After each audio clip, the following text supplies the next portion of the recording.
This channel does not promote or promotion any illegal activities. All content provided by this channel is meant only for educational purpose only.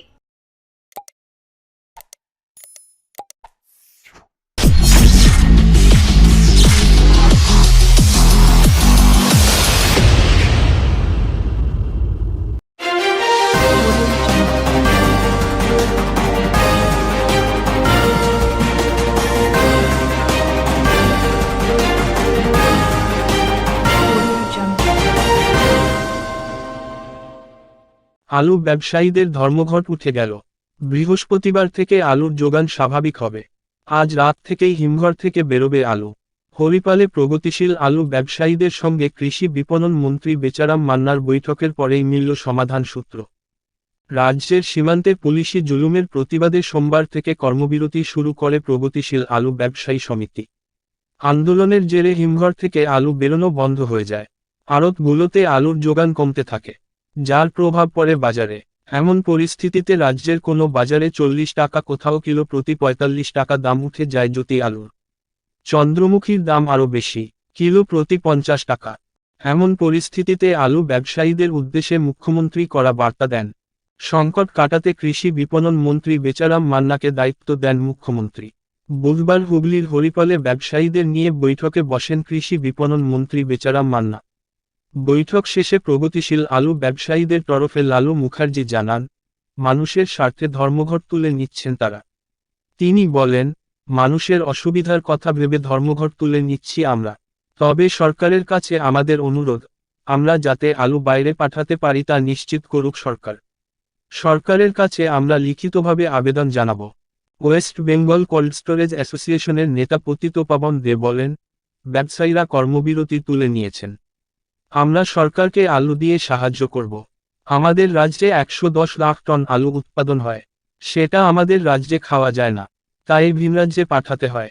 আলু একটা অর্থনীতিকে নিয়ন্ত্রণ করে। আলুর দাম বেশি থাকলে চাষিরা কিছু টাকা পায়। আলু যাতে ন্যায্য মূল্যে সাধারণ মানুষ পান তার দিকে খেয়াল রাখব। মন্ত্রী বেচারাম মান্না বলেন, রাজ্যের মানুষের স্বার্থে ওরা ধর্মঘট তুলে নিয়েছেন। ওদের কিছু সমস্যা আছে, সেটা জানিয়েছেন। হিমঘর থেকে 26 টাকা কিলো দরে আলু দেওয়া হবে বলে জানিয়েছেন। আলু ব্যবসায়ীরা যদি কথা রাখেন তাহলে আমরা 30 টাকারও কম দামে আলু খাওয়াতে পারব। তার দাবি, দেশের অন্য রাজ্যে আলুর দাম চড়া, সেই তুলনায় আমাদের রাজ্যে আলুর দাম কম। তবে ব্যবসায়ীরা আলু বাইরে পাঠানোর যে দাবি জানিয়েছেন সে সম্পর্কে মন্ত্রী বলেন, বাইরে আলু পাঠানোর বিষয়ে ওরা বলেছেন, আলুর যোগান স্বাভাবিক হলে সেটা নিয়ে ভাবা হবে। রাজ্যের যে আলুর বিষয় নিয়ে যে উদ্ভূত পরিস্থিতি ছিল, আমাদের প্রগতিশীল আলু ব্যবসায়ী সমিতি তারা কর্মবিরতির ডাক দিয়েছিল, যেটা তাদের কিছু দাবি দেওয়া ছিল। কিন্তু আমরা রাজ্য সরকারের তরফ থেকে মনে করি একটু পদ্ধতিগত ত্রুটি ছিল। তার কারণ রাজ্যের মাননীয় মুখ্যমন্ত্রী তিনি অত্যন্ত মানবিক। তিনি একদিকে যেরকম সারা রাজ্যের 10.5 কোটি মানুষের কথা ভাবেন এবং স্বল্প কার্যে পেশায় যুক্ত মানুষের কথা ভাবেন, তাই আমরা আলু ব্যবসায়ী সমিতিকে আমরা পরামর্শ দিয়েছি যে কোনো অসুবিধা হলে আমাদের দরজা সবসময় খোলা, আলোচনার রাস্তা সবসময় খোলা। অন্তত চূড়ান্ত সিদ্ধান্ত নেওয়ার আগে আমাদের আলোচনা করার সুযোগ দেবেন। সেটা এই সিচুয়েশানে তাদের পদ্ধতিগত একটু ত্রুটি ছিল, সেটা তারা স্বীকার করেছে। তারা সাধারণ মানুষের স্বার্থে, রাজ্যের স্বার্থে তারা যেরকম কর্মবিরতি আজকে উইথড্র করে নিল, তার সাথে সাথে যে রাজ্যের মাননীয় মুখ্যমন্ত্রীর কাছেও তারা আবেদন করেছেন যে তাদের কিছু সমস্যা রয়েছে কয়েকটি জেলার আলু নিয়ে, সেগুলো যাতে দ্রুত সমাধান হয় সেটা আবেদন করেছেন। আমরা নিশ্চিতভাবে যে গতকালই আমাদের মুখ্যমন্ত্রীর নির্দেশে চিফ সেক্রেটারি সাহেব তিনি একটা মিটিং ডেকেছিলেন, সেখানেই বেশ কয়েকজনই আমাদের বলেছিলেন যে আপনি বসলে সমস্যাটা মিটে যাবে।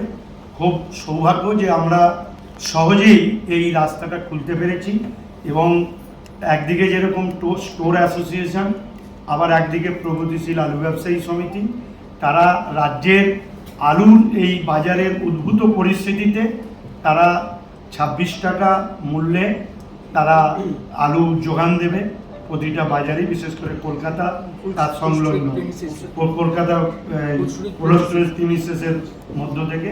এবং তারা রাজ্য সরকারের এর আগেও এরকম ঘটনা ঘটেছে 13 শেষে এবং 14, সেখানেও স্টোর অ্যাসোসিয়েশন এবং আমাদের প্রগতিশীল আলু ব্যবসায়ী সমিতি সরকারের পাশে ছিল। এবারেও তারা পাশে থাকার অঙ্গীকার করেছে এবং আজ থেকেই প্রতিটি স্টোরে ব্যাপক পরিমাণ আলু বেরোবে। আমাদের স্থির বিশ্বাস কাল থেকে আমাদের বাজার সম্পূর্ণটাই নিয়ন্ত্রণে থাকবে। তার কারণ আমরা ইতিমধ্যেই এই উদ্ভূত পরিস্থিতিতে আমাদের মোট 493টি সুফল বাংলার কাউন্টার আমরা খুলেছি সারা রাজ্যে। 100টি এই উদ্ভূত পরিস্থিতিতে এক সপ্তাহের মধ্যে 100টি কাউন্টার খোলা হয়েছিল, তার মধ্যে 25টি হচ্ছে কলকাতা এবং আরও বাড়াবার সিদ্ধান্ত নেওয়া হয়েছিল এবং সেখানে 29 টাকা কেজি দরে আমরা সেখানে আলু বিক্রি করছিলাম। তাই স্বাভাবিক কারণে যদি আমরা প্রতিশ্রুতি মতো স্টোর অ্যাসোসিয়েশন এবং প্রগতিশীল আলু ব্যবসায়ী সমিতি তারা যদি কথা রাখেন, তাহলে আমরা আশা রাখছি যে মানুষকে 30 টাকার নিচেই আমরা আলু পৌঁছাতে পারবো। এবং আপনারা জানেন যে সর্বভারতীয় ক্ষেত্রে আলুর দাম অত্যন্ত চড়া। দিল্লি থেকে আরম্ভ করে যে শহরেই যাবেন না কেন 45 টাকার নিচে কোথাও আলু নেই। এটা আমাদের সৌভাগ্য যে আমাদের রাজ্যের মাননীয় মুখ্যমন্ত্রী, আপনারা জানেন যে 9 জুলাই তিনি একটি এই মূল্যবৃদ্ধি নিয়ে একটা মিটিং ডেকেছিলেন এবং তারপর থেকে সমস্ত ক্ষেত্রে সবজির ক্ষেত্রে 40% দাম কমেছে। তিনি উদ্বিগ্ন ছিলেন যে আলুর দামটা কেন কমছে না। সেই উদ্বিগ্ন আজকের সিদ্ধান্ত অনেকটাই স্বাভাবিক করে দেবে, এটা আমাদের মনে হয়েছে। তাই আমি রাজ্য সরকারের পক্ষ থেকে ধন্যবাদ জানাবো প্রগতিশীল আলু ব্যবসায়ী সমিতি, স্টোর অ্যাসোসিয়েশনের কর্মকর্তাদের, তাদের সকলের উদ্যোগের মধ্য দিয়ে আমরা একটা জায়গায় পৌঁছাতে পেরেছি এবং আগামী দিন উচ্চ পর্যায়ে তাদের সমস্যাগুলো যাতে দ্রুত সমাধান হয় সে ব্যাপারেও আমরা নজর রাখবো। কর্মবিরতি করেছিলাম, সেই কর্মবিরতিটা তুলে নিলাম এবং আগামী দিন যে বিগত দিনে আমরা যেরকম সরকারের পাশে ছিলাম 2014 সালে 13 শেষ থেকে 14 সালে বিভিন্নভাবে আমরা এবং কোথাও হিমঘরমালিরা একসাথে আলু দিয়ে সরকারকে সাহায্য করেছিলাম। সরকার যদি সেরকম কোন রকম পদক্ষেপ নেয় আমরা সরকারের সাথে সেই সাথে আছি এবং মাননীয় মুখ্যমন্ত্রীর পাশেই আছি। আর এর সাথে সাথে আজকের সভা থেকে আমরা মাননীয় সরকারের কাছে আবেদন করব, আমাদের যে যে জেলায় আলুগুলো বাইরে যায়, বিশেষত বর্ধমান, বিশেষত বাঁকুড়া, মেদিনীপুর, বীরভূম, মুর্শিদাবাদ, বর্ধমানের একাংশে এবং উত্তরবঙ্গ, এই যে আলুগুলো বহির্রাজ্যে যায় সেটাও যাতে স্বাভাবিকভাবে থাকে সেই জন্য আমরা মাননীয় সরকারের কাছে আজকে জানাবো। কি আলোচনা আজকে কি আলোচনা হলো আপনাদের মধ্যে, কেন এতদিন ধরে আটকে ছিল, কি বললো? আমাদের আলোচনার বিষয়বস্তু যেটা ছিল আমি খুলে বললাম এইটুকুই, আমরা সেই জন্য আমাদের কর্মবিরতিটা প্রত্যাহার করি। আমাদের যে দাবিগুলো ছিল সেই দাবিগুলোর সাথে সরকার অনেক সরকারি বিভাগীয় মন্ত্রী ছিলেন, ওনার সাথে উনি সহানুভূতির সাথে বিবেচনা করবেন এটুকু আশ্বাস আমরা ওনার কাছে পেয়েছি। আমরা এতে আমরা খুশি। আপনাদের কি দাবি ছিল এবং সেটা কি কর্মবিরতি করতে হয়েছিল? আমরা কর্মবিরতি আমাদের যে বিভিন্নভাবে যে আমাদের গুণগত মান যে আলুটা বহির্রাজ্যে যাওয়ার ক্ষেত্রে অসুবিধা হয়, তো সেই বিষয়ে আমরা মাননীয় বিভাগীয় মন্ত্রীকে সমস্ত কথা বলেছি, উনি শুনেছে, শুনে আমাদের ব্যবস্থা সেরকম কোনো আশ্বাস কি পেলেন আপনারা বাইরে? না রে কর্মবিরতিটা আমরা শুনলাম, আমরা সরকারের কাছে আজকেই লিখিতভাবে আবেদন করে দেবো আগামী দিনের জন্য। এর আগে সরকারের কাছে আবেদন করেননি আপনারা?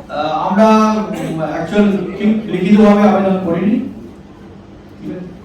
চিফ সেক্রেটারির ঘরে একটা মিটিং হয়েছে এবং সেই মিটিংয়ে এই আলু অস্বাভাবিক পরিস্থিতির জন্য উনি আমাদের ডেকেছিলেন এবং সেখানে এনাদের যে কর্মবিরতি চলছিল সেসব ব্যাপারেও দীর্ঘ আলোচনা হয়েছিল।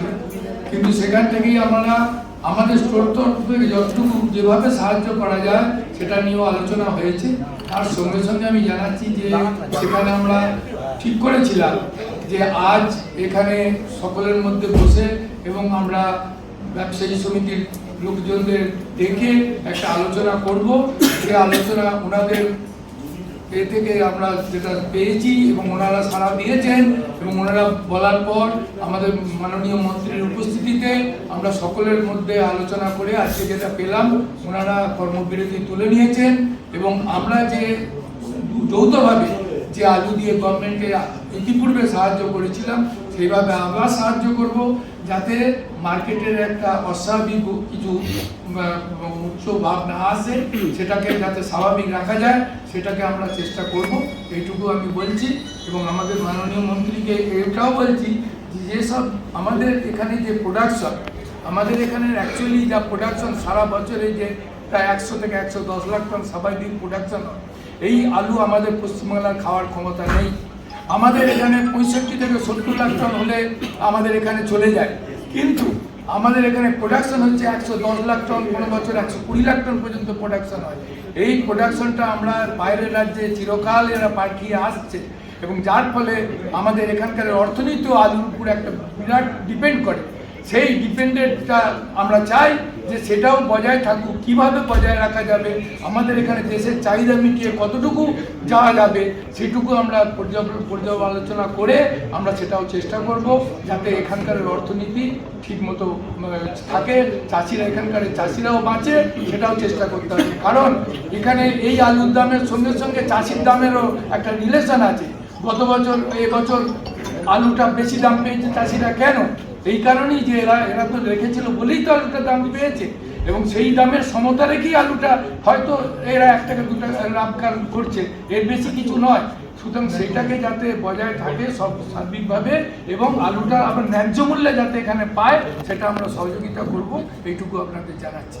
আমি একটা কথা বলি, হ্যাঁ, এই প্রকৃতি নির্ভর আলু, প্রকৃতির খামখেয়ালিপনায় আলু প্রোডাকশনটা কম হয়, ফলে আমরা আজকে সাফারার হচ্ছি, আলুর দাম বৃদ্ধি পায়। আমরা সারা ভারতে দ্বিতীয় স্থানে আছি আলু প্রোডাকশনে। তো আমরা কোল্ড স্টোরেজের তরফ থেকে এইটুকু মাননীয় মন্ত্রীর সামনে অনুরোধ করতে পারি যে এই আলু আমরা যেহেতু ভারতবর্ষের দ্বিতীয় স্থানে আছি, আমরা সব দিনই আমাদের রাজ্যের মানুষকে যে প্রাইসে আলুটা প্রোডাকশন কস্ট হয় তার উপরে কোস্টরেজজাত করে যে বৃদ্ধি করতে হয়, যে প্রাইস হয়, সেই সব মিলিয়ে আমরা দ্বিতীয় স্থানে থাকার জন্য আমরা চিরকালই আমাদের রাজ্যের মানুষকে সঠিক মূল্যে আলু খাওয়াতে পারবো, এইটুকু আমরা আশা রাখি। এখানে কৃষকরা এবং যারা আলু ব্যবসার সাথে যুক্ত যে মানুষরা বন্ধুগণ আছেন, ছোট ক্ষুদ্র ব্যবসায়ী, তারা কেউ অন্যায় কাজ করেন না, যাতে করে পশ্চিমবঙ্গের মানুষ বা আমার রাজ্যের মানুষকে আলু বেশি দামে খেতে হবে। এটা সম্পূর্ণ প্রকৃতি নির্ভর, ফলে আলুর দাম বৃদ্ধি পায়। তা আমরা চাইবো যে আমাদের যে বর্ধিত আলুটা আছে উৎপাদন হয়, সেই উৎপাদন বহির রাজ্যে যখন যাবে, এই আমরা আমাদের রাজ্যের মূল্যকে সমতা রেখে বহির রাজ্যে আলু পাঠিয়ে যেন আমাদের সর্ব বছরের জন্য একটা সরকার বা সরকার অনুযায়ী একটা তার ভৌত রাস্তা দিক আমাদের নিদর্শন করে দেন, যাতে করে আগামী দিন এই ধরনের কোনো সমস্যার সম্মুখীন না হতে হয়। এইটুকু বলেই আপনি